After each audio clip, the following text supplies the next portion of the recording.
하나님의 말씀을 요한복음 4장 36절 한 절만 읽으십시다. 거두는 자가 이미 삭을 받고 영생 이른 열매를 모으나니 이는 뿌리는 자와 거두는 자가 함께 즐거워하게 하려 함이라. 아멘. 오늘은 이제 상반적인 관계 속에서의 기쁨에 대해서 계속 나누는데요. 상반적인 관계, 그 상반된 관계 속에서 정말 그 기쁨을 이해할 때 우리가 한 단계 성장할 수 있기 때문에 그냥 기쁨, 단순한 기쁨이 아니라 그 상반된 관계를 통해서 그 기쁨을 더 깊이 있게 이해하고 또 함께 기뻐할 수 있는 그런 단계가 됐으면 해서 이런 상반된 관계를 좀 함께 이어보는 거거든요. 오늘은 이제 심을 때의 기쁨과 거둘 때의 기쁨입니다. 심을 때와 거둘 때 정반대죠.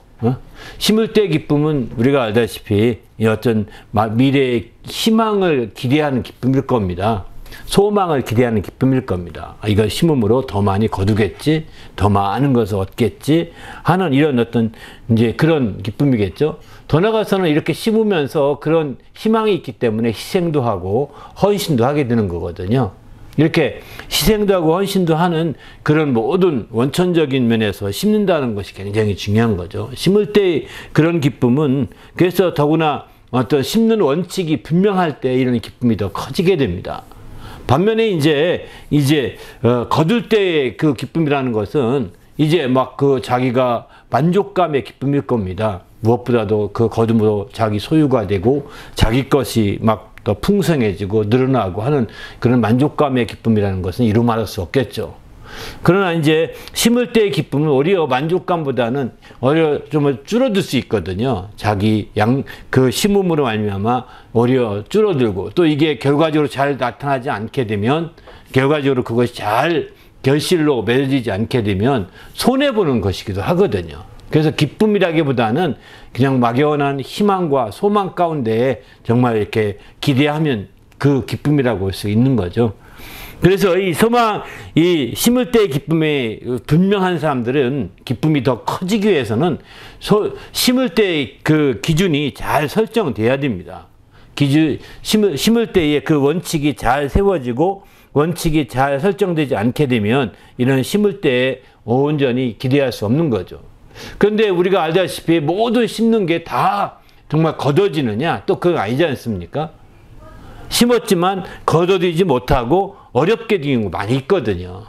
또 심었지만 그것이 이제 결실로까지 이어지지 못하는 경우를 굉장히 많이 보게 됩니다. 거기에는 여러 이유가 있습니다. 환경적인 이유도 있고 씨앗 자체에 문제될 수도 있는 것이고 또 이제 어떤 환경적인 측면에서 날씨가 갑자기 추워진다든가 아니면 홍수라든가 가뭄이라든가 이런 것들 때문에 심어도 온전히 거두지 못하는 그런 결과들이 많이 빚어집니다.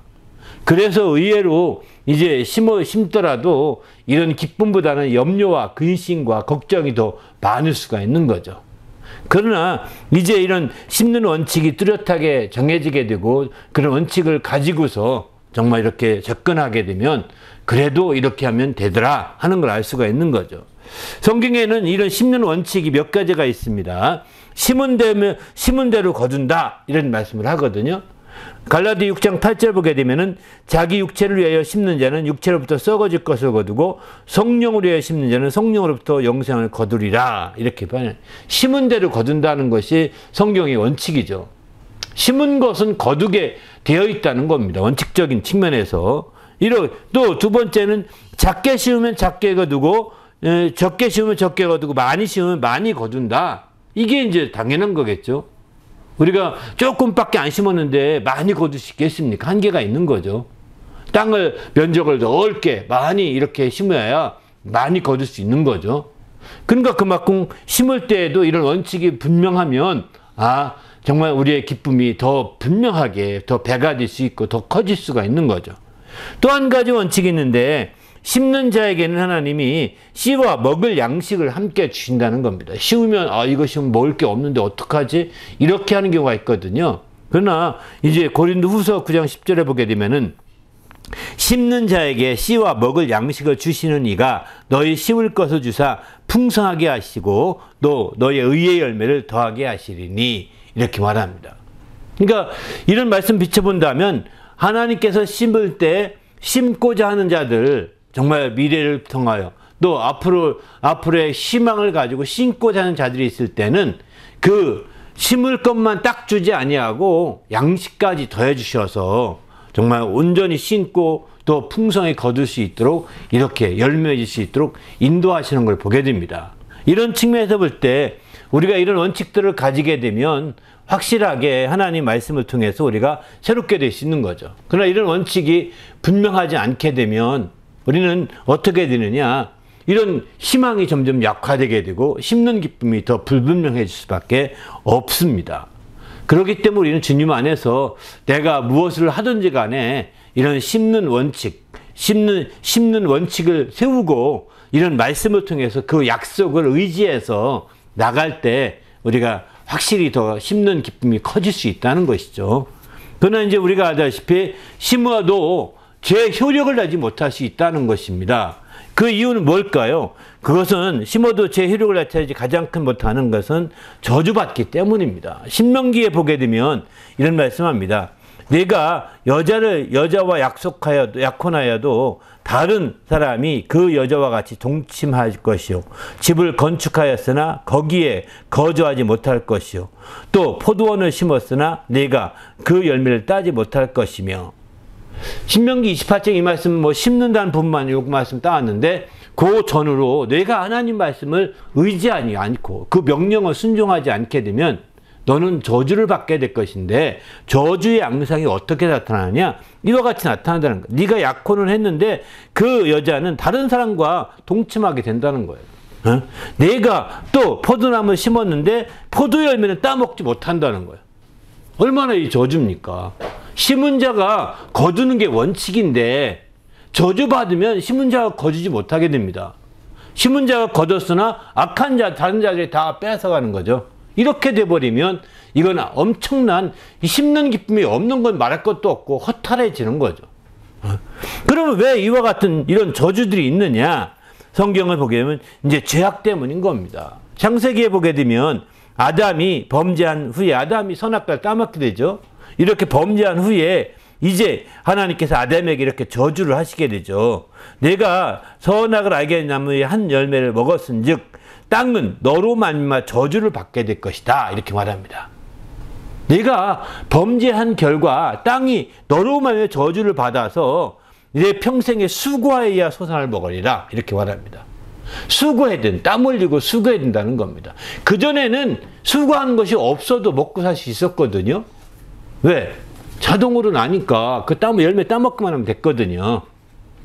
이제 범죄한 이후에는 수고해야 되는 거예요. 자동으로는 하지 않습니다. 그걸 맘대로 따먹을 수 있는 상황이 아닌 거죠. 그런 상황이 펼치지 않는다는 거예요. 왜 그러냐? 땅이 저주를 받기 때문이라는 것입니다.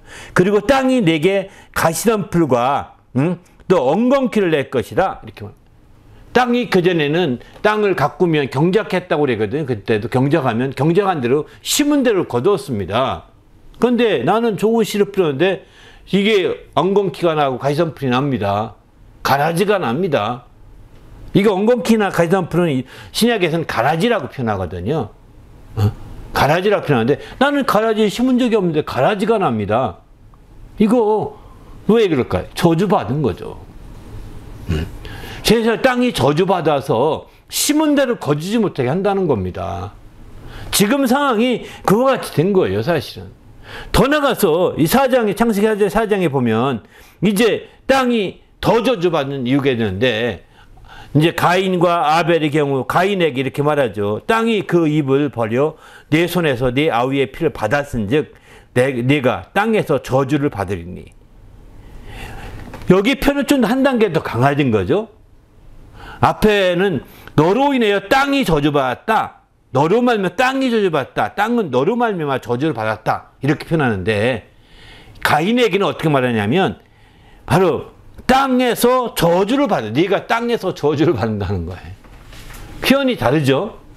땅이 주체서 땅이 너에게 땅으로부터는 저주를 받게 될 거다. 왜? 내 아우의 피가 땅이 받았기 때문에 땅으로부터의 저주가 너에게 고스란히 임할 것이다, 이런 뜻이거든요. 그런데 이제 아담에게 했던 말은 너로 네가 범죄했기 때문에 이 너로 말미암아 땅이 저주를 받았다. 그 땅이 그래서 제 효력을 나타내지 못한다. 이렇게 얘기한 정도였는데 이제는 너는 가인의 경우는 좀 더 한 단계 더 들어가는 겁니다. 땅으로부터 네가 저주를 받게 될 것이다. 이렇게 표현하고 있습니다. 땅에서 표현이 땅에서 저주를 받으리니 이렇게 표현하지 않습니까? 내가 땅에서 저주를 받으리니 땅으로부터 저주를 받게 된다는 거예요. 그게 어떻게 내가 밭을 갈아도 땅이 다시는 그 효력을 내지 아니할 것이요 너는 땅에서 피하여 유리하는 자가 되리라. 네가 땅을 열심히 경작하고 갈아도 땅에서 그것이 다 이제 제대로 되지 않는다는 거예요. 그러니 거기 효력이 나타나지 않으니까 정말 거기 살 수가 없는 겁니다. 또 다른 땅을 옮기는 거예요. 계속 이렇게 유리하는 자가 되는 거죠. 이처럼 심은 대로 거두지 못한다는 것은 이거야말로 진짜 우리가 피하고 싶은 아주 그 저주인 거예요. 오늘날은 어떠냐? 오늘날도 세상에 우리가 심은 대로 거두는 이것이 생각보다 아닙니다. 우리가 열심히 심었지만 심은 그것이 제대로 거둬지지 못하는 경우를 많이 보게 됩니다. 그런 의미에서 볼 때 우리는 이 땅에 있는 동안에 약속을 붙들고 나가야 되는 거예요. 그 전에 우리가 땅이니까 심기만 하면 되겠지. 아닙니다. 땅은 이미 아담으로부터 시작해서 저주받은 상태이기 때문에 저주가 임한 상태이기 때문에 땅이 우리 편이 아닙니다. 땅이 우리 편이 아니에요. 그래서 땅이 우리 편이 아니기 때문에 때로는 홍수가 나고 때로는 그 땅이 가물어서 저 효력이 없게 만들기도 하는 것도 다 이 세상이 우리 편이 아니라는 뜻이거든요. 그러면 이런 때 우리는 어떻게 심어야 되느냐? 약속을 따라 심어야 되는 거예요. 농사를 짓더라도 기도해야 됩니다. 사실은. 기도해서 약속을 따라 하나님 올해는 어떤 걸 심고 어떻게 하면 좋을까요? 하나님께 기도하는 가운데 하나님의 감동도 받고 약속을 따라서 심을 수 있어야 되겠다는 겁니다. 그냥 열심히 살면 되겠지? 열심히 살아도 안 돼요. 안 돼가지고 얼마나 자살한 사람이 많습니까? 그냥 대충 살면 더 안 되죠. 열심히 살아도 안 된다고요. 세상이 저주받아서 그런 겁니다. 그러면 이런 상황에서 우리는 심을 때 우리는 계속 심어야 되는데 심을 때 기쁨을 회복하려면 바로 심는 원칙, 앞서 말씀드린 대로 이제 이런 원칙들을 따라서 우리가 심어야 되는 거죠. 약속을 따라서 심어야 되는 겁니다. 그리고 그 약속이 맺어지고 약속이 이루어지는 것을 우리는 이 저주받은 세상 가운데서도 우리가 그 약속이 성취되는 것을 자꾸 경험해야 되는 거죠. 그래서 씨를 뿌릴 때 눈물을 흘리며 뿌린다고 하지 않습니까? 왜 눈물을 흘리며 뿌릴까요? 이거 안 나면 어떡하지? 어떡하지? 이렇게 해서 눈물 흘리는 게 아니거든요. 정말 하나님 어떻게 하면 이 심은 대로 거둘 수 있습니까? 이 기도한다는 뜻이지. 예? 기도하는 가운데서 눈물 흘리며 기도하는 가운데서 그거를 뿌리는 것이지 씨를 심는 것이지 그저 안 나면 어떡하지? 나 손해보는데 어떡해요? 하나님 나야 됩니다. 이런 울고 짜는 눈물이 아닙니다. 그런 눈물이 아니라 기도하는 것입니다. 이런 기도를 통해서 이렇게 원칙을 붙들고 기도하는 거죠. 하나님 심은 대로 거둔다게 했습니다. 많이 적게 심으면 적게 거두고 많이 심으면 많이 거둔다게 했습니다. 하나님 정말 내가 비록 적게 심을지라도 하나님이 역사해 주셔서 풍성히 거두게 해달라고 간절히 기도하는 거죠. 이렇게 기도하면서 하나하나를 모든 일에 그저 이 땅 농사 짓는 거는 그냥 때가 됐으니까 심으면 돼. 이렇게 우리가 쉽게 할 것이 아니라 정말 이런 진지한 자세가 필요하다는 겁니다. 심을 때. 그럴 때에 마침내 심는 하나님 약속의 말씀을 따라서 심는 그 원칙대로 거둘 수가 있어서 드디어는 심을 때의 기쁨을 확실하게 우리가 가질 수가 있는 거죠. 이런 것이 불확실하면 이제 하나님의 그 원칙들을 세우지 않는 이상은 심을 때의 기쁨은 점점 불안할 것입니다. 올해는 농사를 뭐 해야 되지? 어떻게 해야 되지? 또 누구 말을 들어야 좋을고 어디 말을 따라 해야 됐고 막 이러면서 막 그럴 겁니다.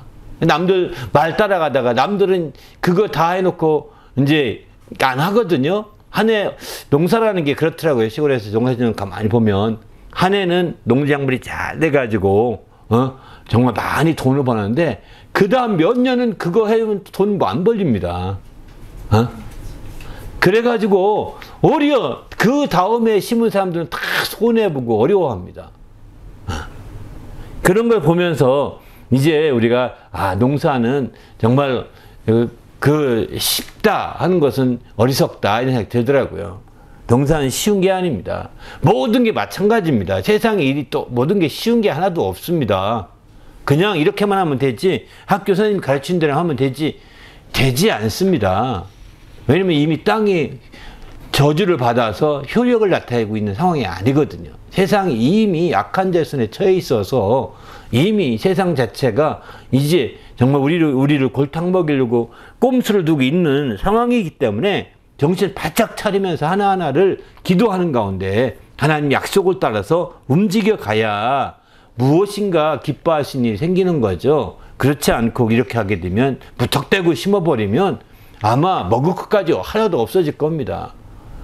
심은 거 말할 것 먹을 것까지. 이런 측면에서 볼 때 우리가 더 깨어 있어야 된다 이런 생각이 듭니다.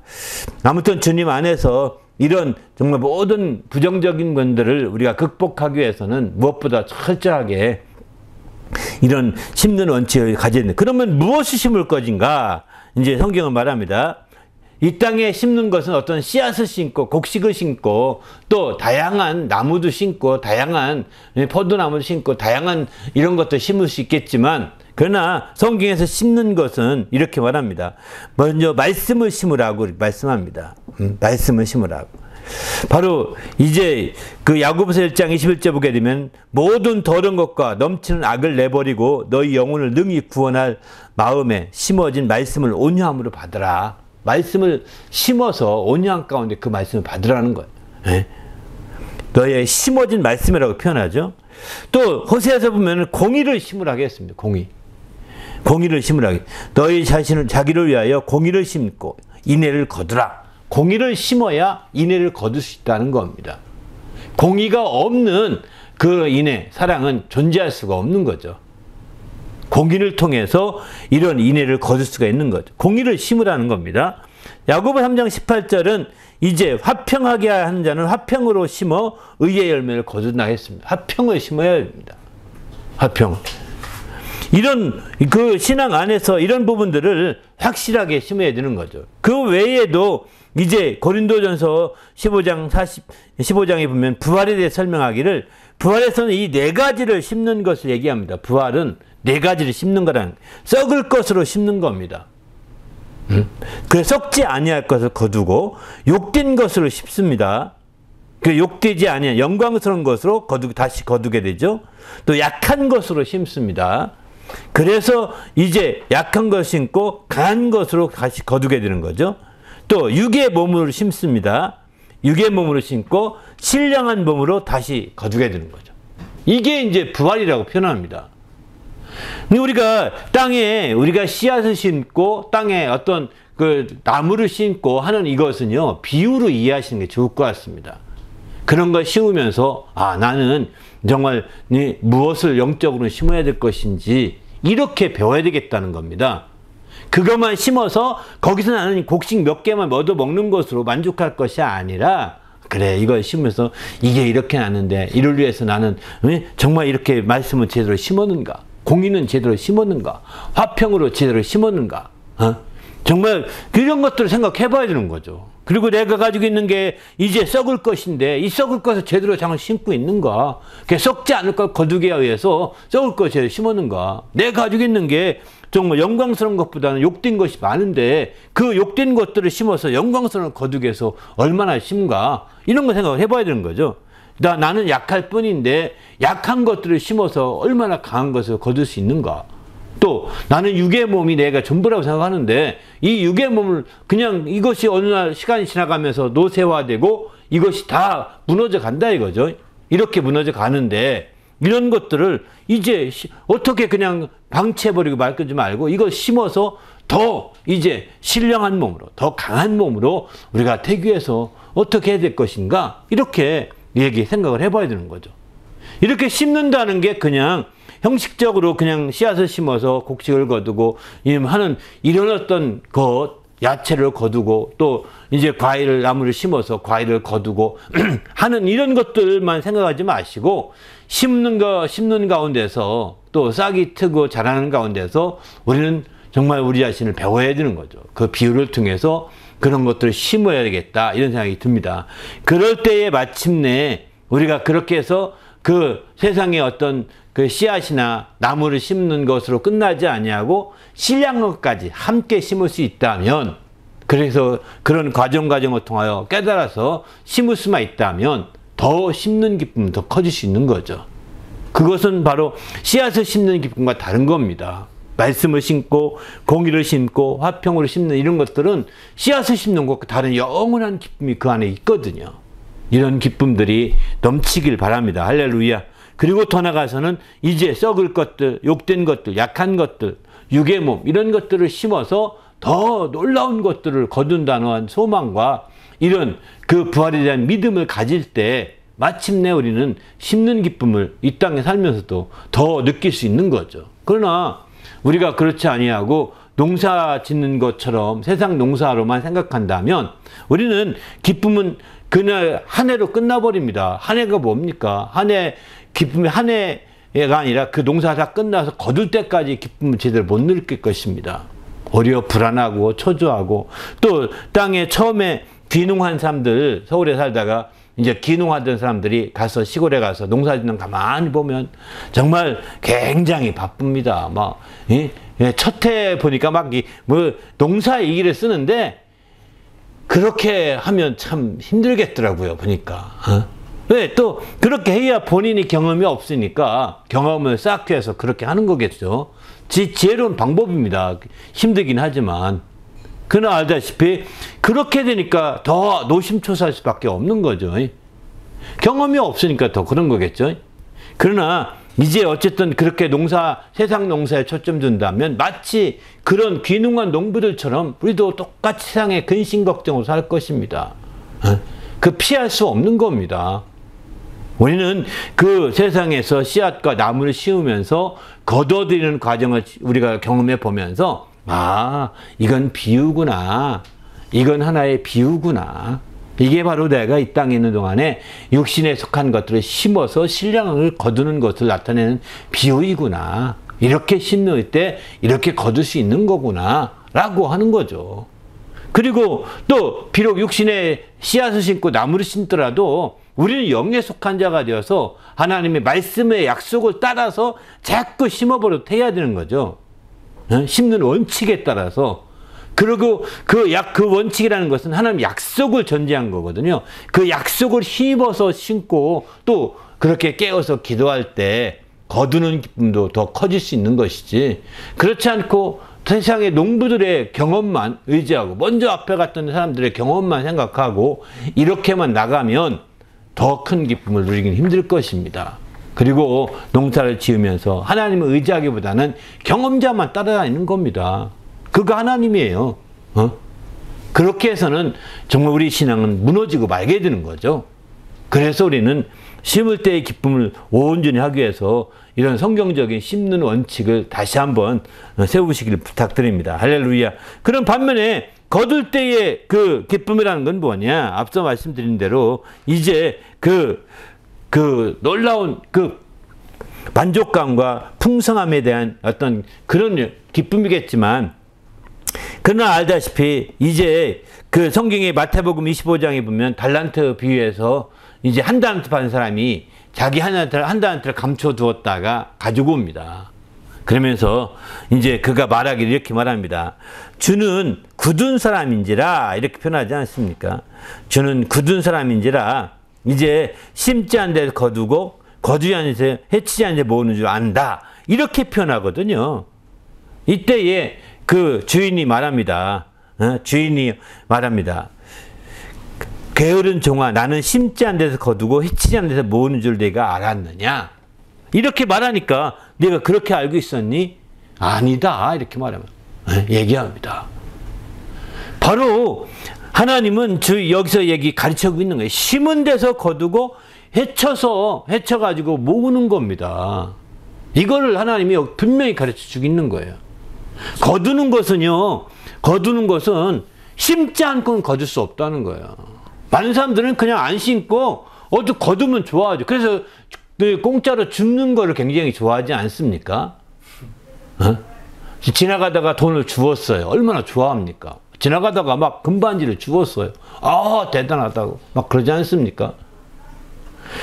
그것은 다 심지 않고 거두려는 것도 얼마나 많은 사람이 일확천금을 구합니까? 노름하고 도박에 빠진 이유가 뭘까요? 자기는 심은 건 짓불 맞고 심어놓고 막 억만금을 얻으려고 하는 거거든요. 복권 사는 이유 뭘까요? 사는 것은 몇천 원짜리 사놓고 몇억 원짜리 복권이 되기를 원하는 거 아니겠습니까? 이 여왕님이 결국은 이제 오늘날 복권 지도까지 만들었는데, 물론 그 복권의 그 자금을 통해서 또 다른 측면에 유익을 줄 수는 있긴 하겠죠. 그러나 이것은 성경의 그 거두는 방식이 틀린 겁니다. 성경 방식이 아닌 겁니다. 거두는 것은 거두려면 심어야 되는 거예요. 거두는데 심지 않은데 거둔다고 한다면 이거는 한 달을 받는 사람은 똑같은 거예요. 또 해치지 않는 데서 모으려고 한다면 그렇게 모으려고 하고 그렇게 추진한다면 한 달을 받는 거 똑같은 거고, 하나님은 그런 사람을 향해서 악한 자요 게으른 자라고 이렇게 책망할 것입니다. 악한 자요 게으른 자라는 겁니다. 물론 재미로 한두 번 해볼 수 있다, 사람들이 그런 말도 합니다. 그러나 이제 그거 한두 번 하다 보면 거기에 빠져가지고 악한 자가 되는 겁니다. 게으른 자가 되는 겁니다. 우리는 주님 안에서 하나님 앞에 악한 자라고 게으른 자라는 소리 안 들으시길 바랍니다. 악한 자요. 하나님은 심지 않은 데 거두는 걸 원치 않습니다. 해치지 않은 데서 모으는 걸 원치 않습니다. 또 거저 주운 거 그대로 하나님 주운 거 있으면 그걸 혼자 자기 거라고 하지 않잖아요. 그죠? 그러니까 이게 다 주님 안에서 마찬가지인 거예요. 우리 모두도 그런 것들 아주 꽁것을 바라보고 공짜만 바라보고, 공짜라면 뭐든지 막 다 먹는다고 하는데 그런 개념을 버리시기 바랍니다. 심은 것 정도, 자기가 애쓴 정도, 수고한 정도만 먹는 거예요. 그런 정도에 나가야 당신의 신앙이 건강한 신앙이 되는 거지. 이제 그렇지 않잖아요. 어떤 사람들은 정말 교회 와서도 보면 욕심 부리는 사람 많습니다. 욕심. 자기가 심은 건 짓불 맞고 심어놓고 교회 와서도 거두는 건 엄청나게 걷어가려고 막 그럽니다. 이것도 가져가고 저것도 가져가고 저것도 하고 이것도 하고 이렇게 욕심 부리는데 악한 자요 게으른 자라고 부름받을 가능성이 많습니다. 왜 그럴까요? 심지 않고서 거두려고 하니까, 해치지 않고서 모으려고 하니까. 주님은 이런 사람들을 가르쳐서 악하고 게으른 종이라고 이렇게 말하겠습니다. 그러기에 우리는 주님 안에서 정말 우리가 거두는 기쁨을 누리려고 한다면 심음으로써 거두는 기쁨이 전제되고 있다는 것을 우리가 먼저 말씀을 통해서 나눴으면 좋겠습니다. 그래서 이제 거둘 때는 분명히 기쁨으로 거둔다고 하지 않습니까? 그렇습니다. 거두는 기쁨은요 굉장히 크다는 것을 표현해 주고 있는 거죠. 그러나 이제 눈물을 흘리며 씨를 뿌리는 자가 그렇게 거둘 수 있다는 거예요. 그냥 함부로 뿌려놓은 다음에 그게 되는 것이 아니라 눈물을 흘리며 기도하면서 뿌린 자들이 이렇게 기쁨으로 거둘 수 있는 것을 말하고 있는 거지. 그냥 함부로 막 던져놓고서 이제 심었으니까 가을에 오면 거둬지겠지? 아닙니다. 거기 가라지가 나고 이런 것들이 나서 제대로 거둘 수 없는 거예요. 또 시편 116편 6절도 보면 울며 씨를 뿌리러 나가는 자는 울며 씨를 뿌리러 나가야 된다고 말합니다. 정말 기도하는 가운데 씨를 뿌리는 걸 말하고 있는 거죠. 기쁨을 반드시 기쁨으로 단을 가지고 돌아온다 이렇게 말하고 있는 거예요. 어떤 사람들 그럽니다. 정말 여기는 왜 이렇게 심으면 심은 대로 잘 되죠. 역시 목사님 참 대단한 농사꾼이세요. 어쩌면 여기 이렇게 이 깻잎이 잘 되고 또 뭐가 잘 되고 막 이러냐고 막 그러는데, 예? 이게요 자동이 아닙니다. 자동으로 되는 게 아니라고요. 목사 손만 가서 빌려갖고 와서 자동으로 한 번만 심어놓으면 되면 다 제가 한번 뿌려 심으면 되겠네. 안 됩니다. 울며 씨를 뿌리는 것이 필요합니다. 저는 한번 심어줄 수는 있지만 그것으로는 한계가 있는 거죠.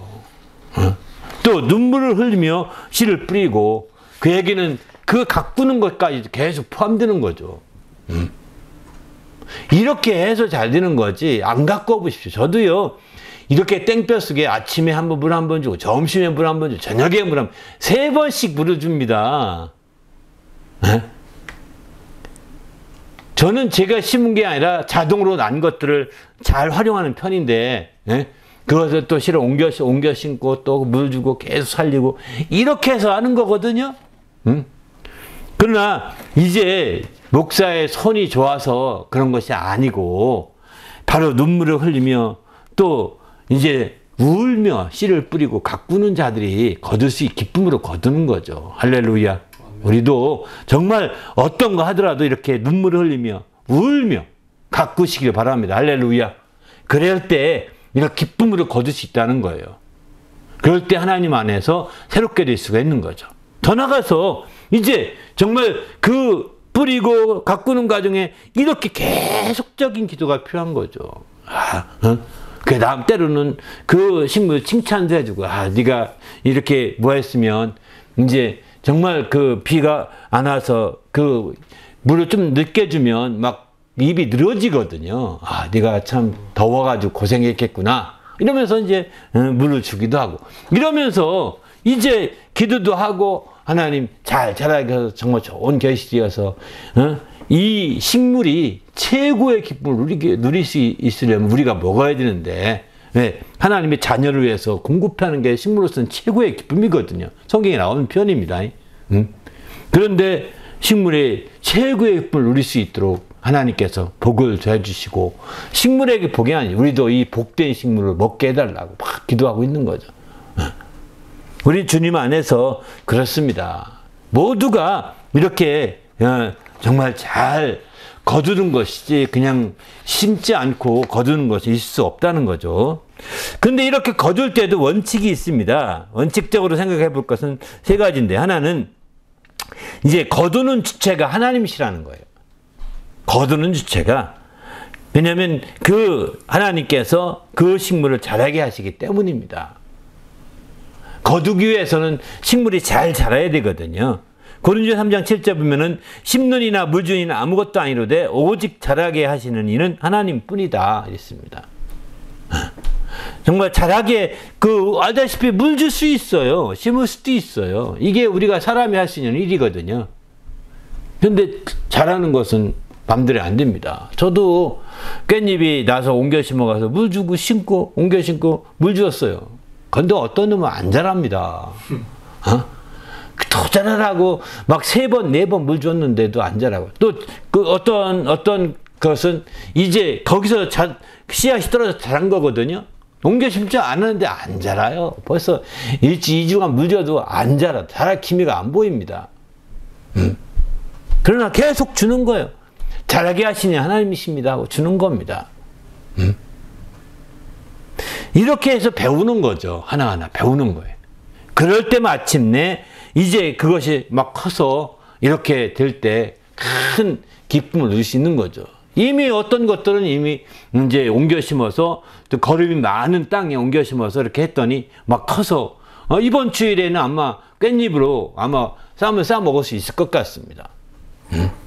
그만큼 됐는데 이제 여기 난 것은 거름이 부족해서인지 안 자라요. 어떻게인지. 다른 식물 사이에 껴있어서 그런지 몰라 안 자라요. 하여튼 주님 안에서 우리가 이렇게 모든 게 자라게 하시는 분은 하나님이시기 때문에 하나님을 의지할 수밖에 없는 거예요. 시간이 가면 갈수록. 누가복음도 보게 되면 추수할 것은 많되 일꾼이 적으니 추수하는 주인에게 청하여 추수할 일꾼을 보내주소서라 이러거든요.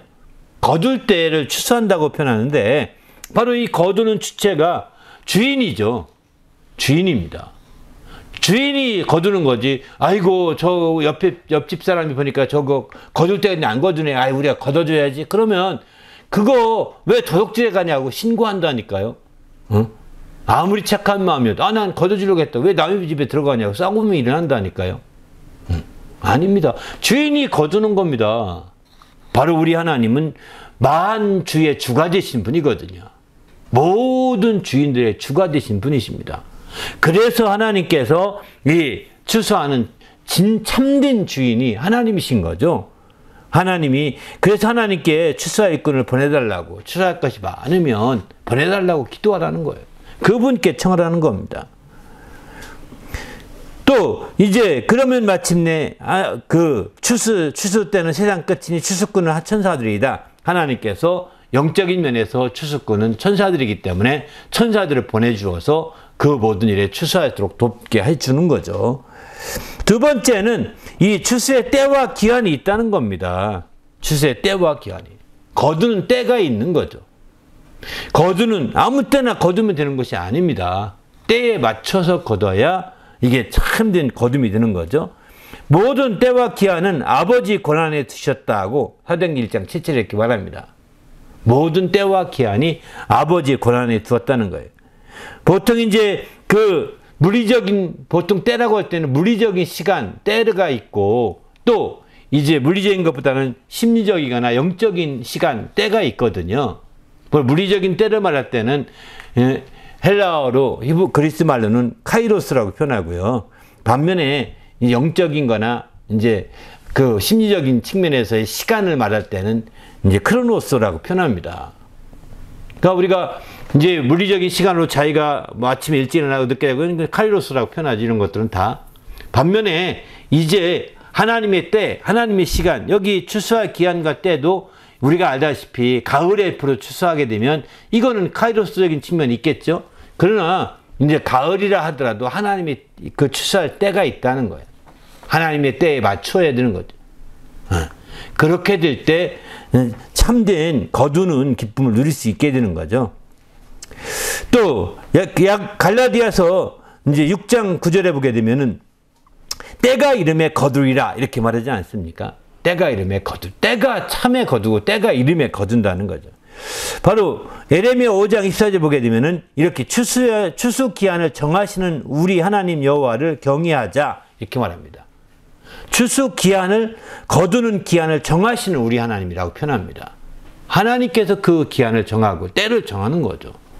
그러기에 우린 주님 앞에서 우리가 언제 어떻게 거둘 것인가는 정말 하나님 그 추수의 주체가 되시는 하나님을 깊이 알고 그분이 때에 맞추고 그 때에 합당하게 우리가 할 수 있도록 기도할 수밖에 없는 거죠. 오늘 이제 그 본문 아까 읽었던 본문에 요한복음 4장 35절에 쭉 보게 되면 그렇습니다. 넉 달이 지나야 사람들은 추수할 때가 이르겠다 이렇게 말하면 이건 카이로스로 보면 넉 달이 지나야 되는 거거든요. 물리적인 때죠. 그런데 이제 그러나 나는 너희에게 이르노니 너희 눈을 들어 밭을 보라 희어져 추수할 때가 되었도다 이렇게 말합니다. 여기로 지금 이것은 하나님의 때를 그렇게 말하는 거죠. 이걸 크로노스라고 표현합니다. 바로 카이로스 물리적인 때로 본다면 넉 달이 지나야 추수한다고 하는데 그러나 하나님의 시간으로 본다면 아니다. 지금 해야 된다. 넉 달 뒤에는 아마 추수하지 못하고 다 어떤 또 다른 그 풍세가 나타날지도 모르고 또 비가 오거나 서리가 내려서 다 죽어서 추수도 못할 수도 있고 쓰러져서 못할 수도 있다. 그러니까 지금이다 라고 이렇게 말하는 건 지금 해야 되는 거죠. 그 크로노스라고 표현하는 겁니다. 그러니까 하나님의 때와 그 물리적인 때가 다를 수 있는 거예요. 여기서 이제 주님이 비유로 이렇게 말씀하시는 거죠. 넉 달이 지나야 추수할 때 이르겠다 하지만 아니다. 나는 너에게는 늘 밭을 봐라. 이미 추수할 때가 됐다. 때가 다른 겁니다. 때가 다른 거예요.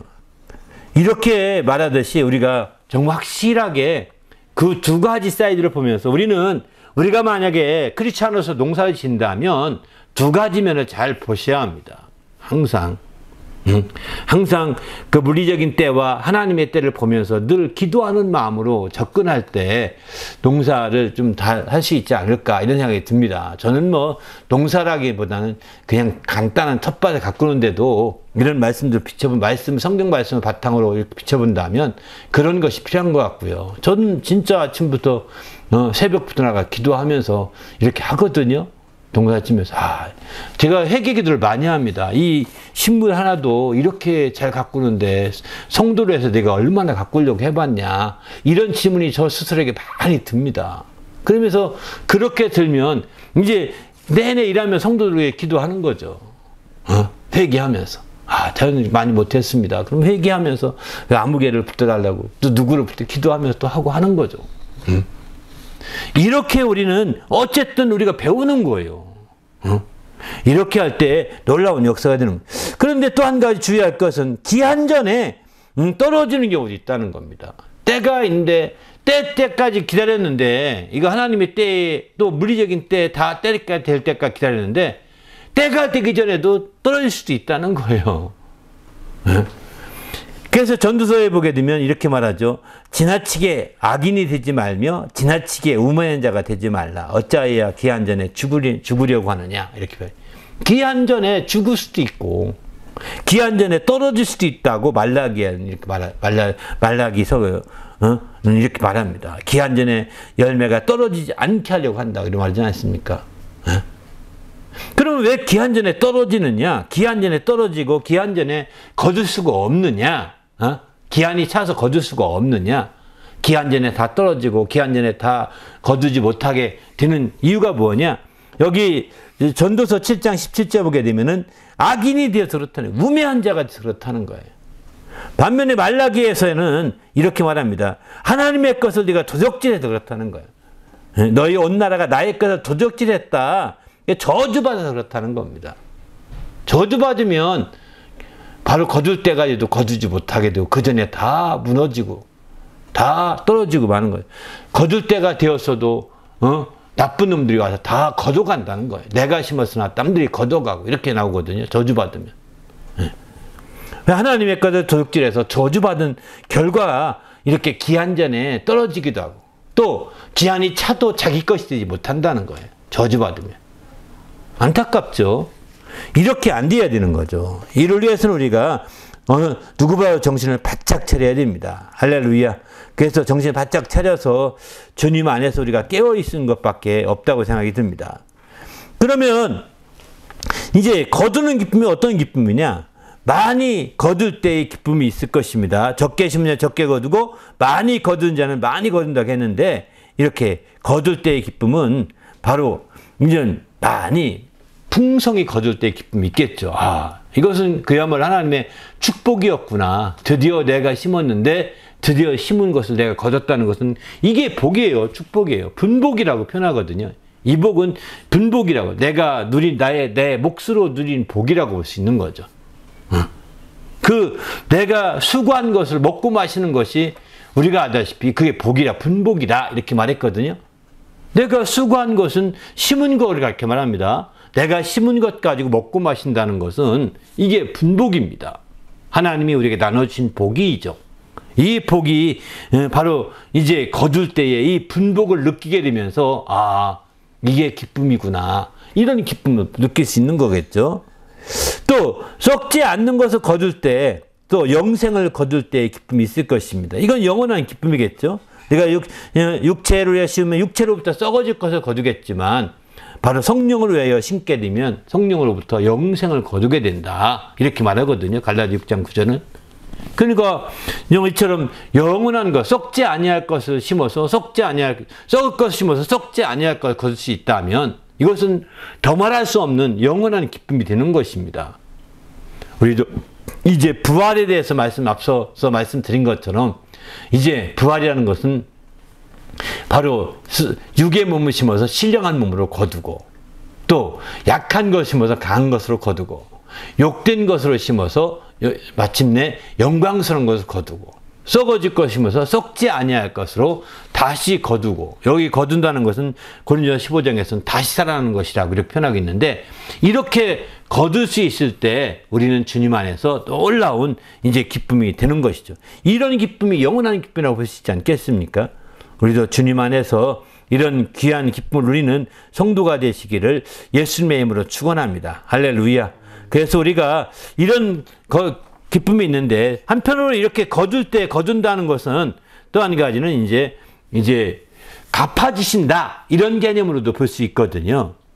갚아주신다, 이런 개념으로 볼 수 있는데, 이제 갚아주신다는 것은 우리가 알다시피 이제 일한 대로 갚아주신다, 또 행한 대로 갚아주신다, 이런 말씀 하시거든요. 그러니까 이것도 거두는 것이죠. 갚아주시는 거죠. 그러니까 우리가 행하지 않고 하나님이 갚아주시는 걸 바라고, 또 일하지 않고 갚아주시는 걸 바라본다면 우리가 알다시피 이것은 심지 않은데 거둔 것 똑같은 겁니다. 그런데 하나님께서 갚아주시는 것 가운데 이런 것이 있습니다. 바로 하나님이 갚아주시는 가운데 우리가 억울한 일을 당할 때 그 신원을, 억울한 것을 갚아주신다는 거예요. 성경은 이렇게 말합니다. 그래서 억울한 일을 당할 때 우리가 정말 주님께 심었는데, 심었음에도 불구하고 억울한 일을 당했어요. 화평을 심고 공의를 심고 또 이제 말씀을 심고 이렇게 심었는데도 억울한 일을 당했어요. 그러면 하나님께 기도해야죠. 그러면 하나님께서 그의 신원해 주십니다. 그것을 반드시 갚아주신다고 이렇게 잠언에 보게 말합니다. 밤은 25장 이제 21절을 보게 되면은, 내 원수가 배고파하거든 음식을 먹이고 목말라거든 물을 마시게 하라. 그리하는 것은 바로 핀 숯불을 그의 머리 위에 놓는 것과 일반이요, 여호와께서 내게 갚아주시리라. 반드시 갚아주. 이사야서 35장에 보면 겁는 자에 이르기를 굳세어라, 두려워하지 말라. 보라, 너희 하나님 여호사 보복하시며 갚아주실 것이라. 억울한 일은 반드시 보복하시며 갚아주시는 겁니다.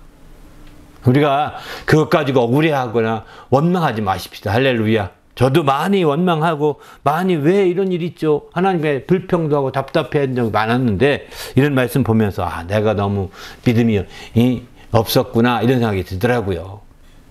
우리 모두가 주님 안에서 정말 갚아주심을 아셔야 합니다. 할렐루야. 반드시 행한 대로 갚아주시고 일한 대로 상을 받도록 갚아주십니다. 할렐루야. 그래서 심은 대로 거둘 수 있도록 해주시는 거거든요. 또 한 가지 갚아주신 것이 있습니다.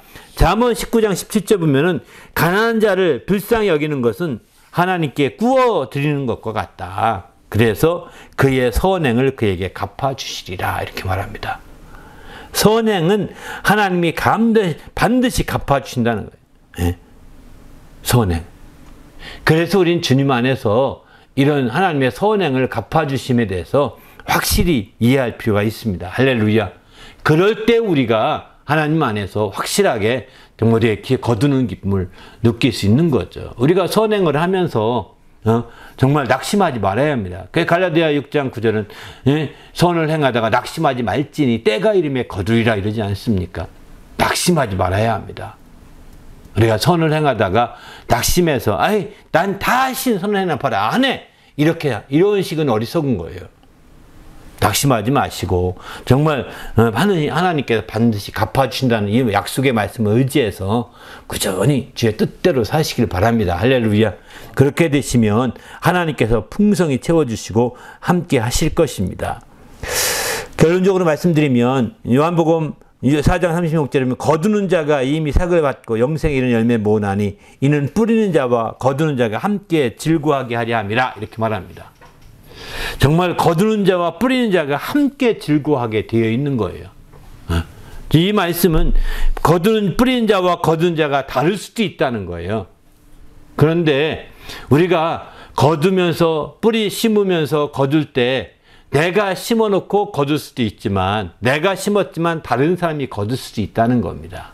그러나 이와 같이 함께 그 기쁨을 누리기 위해서는 약속을 따라 심어야 되는 겁니다. 약속을 따라, 하나님 말씀을 따라 심는 거예요. 이게 말씀을 심는 거거든요. 그리고 하나님의 공의를 따라 심어야 합니다. 바로 하나님의 공의를 위하여 심어야 되는 거죠. 그냥 불의한 가운데 심어서는 안 되는 거죠. 또 세 번째는 화평한 가운데 심어야 되는 거죠. 불화하면서 막 해서는 안 되는 것이죠. 내가 심는다 하면서 불화하면서 막 싸우면서 심을 수 있겠습니까? 이렇게 하는 것은 안 되는 거죠. 바로 우리가 하나님 약속을 따라서 정말 공의를 따라서 또 화평을 따라서 이렇게 우리가 심으면서 나갈 때 내가 심어도 비록 거두지 못해도 함께 반드시 함께 거둘 것입니다. 우리는 특별히 영적인 측면은 더 그렇습니다. 내가 전도를 해서 심었는데 나는 못 거둬요. 나는 못 거둬. 한 번도 전도해서 내가 열매를 맺지 못했지만 내가 전도했던 그 사람이 다른 사람이 거두어서 교회로 인도할 수 있거든요.